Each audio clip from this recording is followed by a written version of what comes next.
ಎಲ್ಲ ಕನ್ನಡಿಗರಿಗೂ ಈ ಕನ್ನಡಿಗ ಮಾಡುವ ನಮಸ್ಕಾರಗಳು.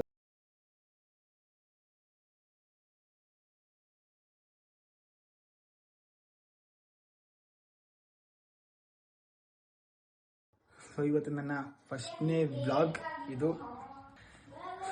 ಈ ವ್ಲಾಗ್ನ ತುಂಬ ಹಿಂದೆನೇ ಸ್ಟಾರ್ಟ್ ಮಾಡಬೇಕಿತ್ತು, ಬಟ್ ಇವಾಗ ಸ್ಟಾರ್ಟ್ ಮಾಡ್ತಾ ಇದ್ದೀನಿ. ಸೊ ತುಂಬ ಪ್ರಾಬ್ಲಮ್ ಇತ್ತು, ಸೊ ಅದಕ್ಕೆ ಇವಾಗ ಸ್ಟಾರ್ಟ್ ಮಾಡ್ತಾ ಇದ್ದೀನಿ. ಸೊ ಎಲ್ಲರೂ ಸಪೋರ್ಟ್ ಮಾಡಬೇಕು, ಎಲ್ಲರೂ ಸಪೋರ್ಟ್ ಮಾಡಿ, ಸಬ್ಸ್ಕ್ರೈಬ್ ಮಾಡಿ, ಲೈಕ್ ಮಾಡಿ, ಶೇರ್ ಮಾಡಿ. ವಿಡಿಯೋ ಇಷ್ಟ ಆದರೆ ಫಾಲೋ ಮಾಡಿ. ಸೊ ಇವತ್ತು ಶನಿವಾರ ಆಗಿರೋದ್ರಿಂದ ಸೊ ಉದ್ದಾಂಜಿಯ ದೇವಸ್ಥಾನಕ್ಕೆ ಹೋಗ್ತಿದ್ದೀನಿ. ಬ್ಲಾಗ್ ಮಾಡ್ಕೊಂಡೇ ಹೋಗ್ತೀನಿ, ನಿಮ್ಮನ್ನು ಕರ್ಕೊಂಡು ಹೋಗ್ತೀನಿ, ನಿಮಗೂ ದರ್ಶನ ಮಾಡಿಸ್ತೀನಿ. ಸೊ ಎಲ್ಲರೂ ಹೋಗೋಣ ಬನ್ನಿ. ಪೂಜೆ ಮಾಡಲಿ ಇನ್ನ ಮಾಡ್ಬೇಕು. ಇನ್ನು ಎಷ್ಟೊತ್ತು ಆಯ್ತು ಪೂಜೆ ಮಾಡಕ್ಕೆ ಈ ತರ ಮೇಕಪ್ ಎಲ್ಲ ಮಾಡ್ಕೊಬೇಕಾ? ಎಲ್ಲ ರೆಡಿ ಮಾಡಿ ಇಟ್ಬಿಟ್ಟು ಸಾಂಗ್ ಹಾಕ್ಬಿಟ್ಟು ಫೋನಲ್ಲಿ ಇಲ್ಲ ಪೂಜೆ ಮಾಡಕ್ಕೆ ರೆಡಿ ಆಗಿ ಹೋಗೋಣ. ಹಂಗೆ ಮಾಡಿದ್ರೆ ದೇವ್ರು ಹೋಗ್ತಿದಿಲ್ವಾ? ಬೇಗ ರೆಡಿ ಆಗೋ. ಆಯ್ತು ಕಣ.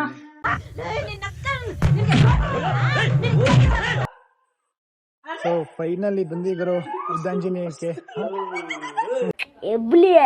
ಎಬ್ಬುಲಿ ನಾನು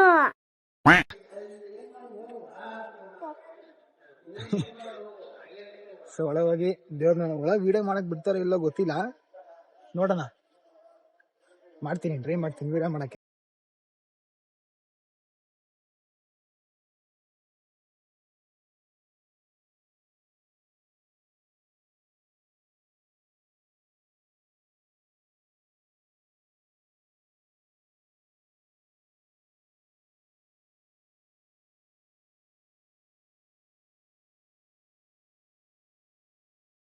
ಫೈನಲಿ ದರ್ಶನ ಆಯ್ತು. ಬಾಸಿಂದು ಚೆನ್ನಾಗೇ ದರ್ಶನ ಆಯ್ತು. ಯಾರು ಇರ್ಲಿಲ್ಲ ನಾವು ಹೋದಾಗ, ಫುಲ್ ಖಾಲಿ ಇತ್ತು.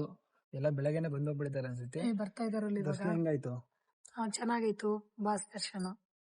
ಇವಾಗ ಸ್ವಲ್ಪ ಜನ ಇದಾರೆ, ಅವ್ರು ಹೋಗ್ತಾರೆ. ನೆಕ್ಸ್ಟ್ ಪ್ರಸಾದ ತಗೊಂಡು ಊಟ ಮಾಡ್ಕೊಂಡು ಪ್ರಸಾದ ಅನ್ನದಾನ ಇದೆ. ನೀವು ಯಾವಾಗಾದ್ರೂ ಬರ್ರಿ, ಯಾವ ಟೈಮಲ್ಲಿ ಆದ್ರೂ ಬರ್ರಿ, ಅನ್ನದಾನ ಇದ್ದೇ ಇರುತ್ತೆ, ಎಲ್ಲರಿಗೂ ಇರುತ್ತೆ ಅನ್ನದಾನ. ಈ ದೇವರು ಇತಿಹಾಸ ಸೃಷ್ಟಿ ಮಾಡಿದೆ. ಇದ್ರ ಬಗ್ಗೆ ನಿಮ್ಗೆ ಹೇಳ್ಬೇಕು ಅಂತಂದ್ರೆ 10K ವ್ಯೂಸ್ ಆಗಬೇಕು, ಇಲ್ಲಾಂದ್ರೆ ಸಬ್ಸ್ಕ್ರೈಬ್ಸ್ ಆಗಬೇಕು, ಅವಾಗ ಮಾಡ್ತಾನಲ್ಲ. ಅವಾಗ ಮಾಡ್ತೀನಿ. ಅವಾಗ ಈ ದೇವಸ್ಥಾನದ್ದು ಏನ್ ಇತಿಹಾಸ, ಹಿಂದೆ ಹಿನ್ನೆಲೆ ಏನೇನಿದೆ ಎಲ್ಲ ಕಂಪ್ಲೀಟ್ ಹೇಳ್ತೀನಿ ನಿಮಗೆ. ಸೊ ಈಗ ಊಟ ಮಾಡಕ್ ಹೋಗೋಣ ಬನ್ನಿ. ಪ್ರಸಾದ ಸೊ ನೋಡಿ, ಇದೇ ಪ್ರಸಾದ. ಯಾವ ಟೈಮಲ್ಲಿ ಬಂದು ಅನ್ನದಾನ ಸಿಕ್ಕೇ ಸಿಗುತ್ತೆ, ಎಲ್ಲರಿಗೂ ಸಿಗುತ್ತೆ. ಎಷ್ಟು ಜನ ಬಂದ್ರು ಅನ್ನದಾನ ಸಿಕ್ಕೇ ಸಿಗುತ್ತೆ ಎಲ್ಲರಿಗೂ.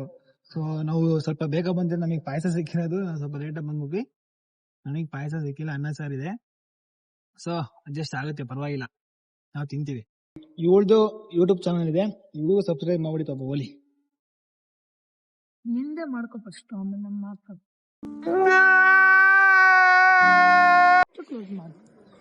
ಪ್ರಸಾದ ತಿಂದಾಯ್ತು, ಊಟ ಮಾಡಾಯ್ತು, ಈಗ ಹೊರಟಿದೀವಿ ಮನೆಗೆ. ಹಂಗಲ್ಲ, ಅಯ್ಯೋ ಹೆಂಗ್ ಮಾತಾಡ್ಬೇಕು ಅಂತ ಗೊತ್ತಾಗಲ್ಲಪ್ಪ.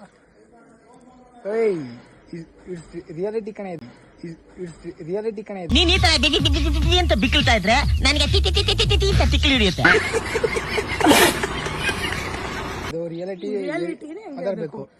ಬಸ್ ದರ್ಶನ ಆಯ್ತು, ಪ್ರಸಾದ ತಗೊಂಡು ನಾನು ಹಿಂಗೆ ಮಾತಾಡೋದು. ಇಂಥ ಪುಂಗಿ ಗಿರಾಕಿಗಳನ್ನ ಅದೆಷ್ಟು ನೋಡ್ಬಿಟ್ಟಿದ್ದೀನೋ ನಾನು. ಚಪ್ಪೆ ಹಾಕ ನಡಿ. ಯಪ್ಪ ಹೇಳ್ದೆ ಬೇಗ ಹೊರಡೆ ಅಂತ, ಎಷ್ಟು ಚಳಿ ಇದೆ ಗೊತ್ತಾ? ಇಲ್ಲಿಂದ ಈವ್ನಿಂಗ್ 5, ಇನ್ನು 5 ಗಂಟೆ. ಫಸ್ಟ್ ಮನೆ ಹೋಗಿ ಸೇರೋಣ ಬರ್ರಿ. ಬೇಗ ಹೊರಡೆ ಅಂದೆ, ಸಿಕ್ಕಾಪಟ್ಟೆ ಚಳಿ ಇದೆ. ಬಂದ್ರು ಈ ಕಡೆ ವೆದರ್ ಹಂಗೆ ಮರಗಳಿರೋದ್ರಿಂದ, ಕಾಡಾಗಿರೋದ್ರಿಂದ, ಫುಲ್ಲು ಇಲ್ಲೆಲ್ಲ ಚಾನಲ್ಗಳಿರೋದ್ರಿಂದ ಹಾಗೆ ಆಗತ್ತೆ. ಈ ವೆದರ್ ಇರೋದೇ ಚಳಿ ಬಂದು ಏನು ಮಾಡಕ್ಕಲ್ಲ. ಬಿಸಿಲು ಎಷ್ಟು ಹೊಡಿತಿದೆ, ಆದ್ರೂ ನೋಡು ಬಿಸ್ಲೇ ಇಲ್ಲ ಕಣೆ, ಐತಿ ಫುಲ್ಲು ಫಾರೆಸ್ಟ್ ಅಲ್ಲ, ಅದಕ್ಕೆ ಚಳಿ ಜಾಸ್ತಿ. ಬೆಳಗಿಂದ ಆಂಜನೇಯ ಮನೆ ಹೋಗಿ ತಗೊಂಡ್ಬಿಟ್ರೆ ಸಾಕಪ್ಪಾದವ್ರೆ. ನಿನ್ ಡ್ರೆಸ್ ತಗೋಬೇಕು. ಅಲ್ಲಿಂದ ದೇವಸ್ಥಾನದಿಂದ ಬಂದು ಮಲ್ಕೊಂಡ್ಬಿಟ್ಟಿದ್ದೆ, ತುಂಬಾ ಸುಸ್ತಾಗ್ಬಿಟ್ಟಿತ್ತು. ಅಯ್ಯಪ್ಪ, ತುಂಬಾ ಸುಸ್ತಾಗ್ಬಿಟ್ಟು, ಬಿಸಿಲು ಚಳಿ ಎಲ್ಲ ಸಿಕ್ಕಾಪಟ್ಟೆ ಇತ್ತಲ್ಲ, ಅದಕ್ಕೆ ಸುಸ್ತಾಗ್ಬಿಟ್ಟಿತ್ತು. ನೋಡ್ರಿ ಕಿಸಿ ತಗೊಳ್ಳೆ. ಏನೇನಿಂದು ಮಲ್ಕೊಂಡೇ ಇಲ್ಲ ಸುಮ್ಮನೆ ಸುಳ್ಳು ಹೇಳ್ತಾರೆ. ಮುಂಜಾನೆ ಮಲ್ಕೊಂಡಿದ್ದಾಗ ಸುಸ್ತಾಗ್ಬಿಟ್ಟಿತ್ತು. ಇವತ್ತಿನ ವ್ಲಾಗ್ ಆಗಿತ್ತು ಇದಿಷ್ಟು. ಸೊ ಇದು ನನ್ನ ವ್ಲಾಗ್ ಇಷ್ಟ ಆಗಿದೆ ಲೈಕ್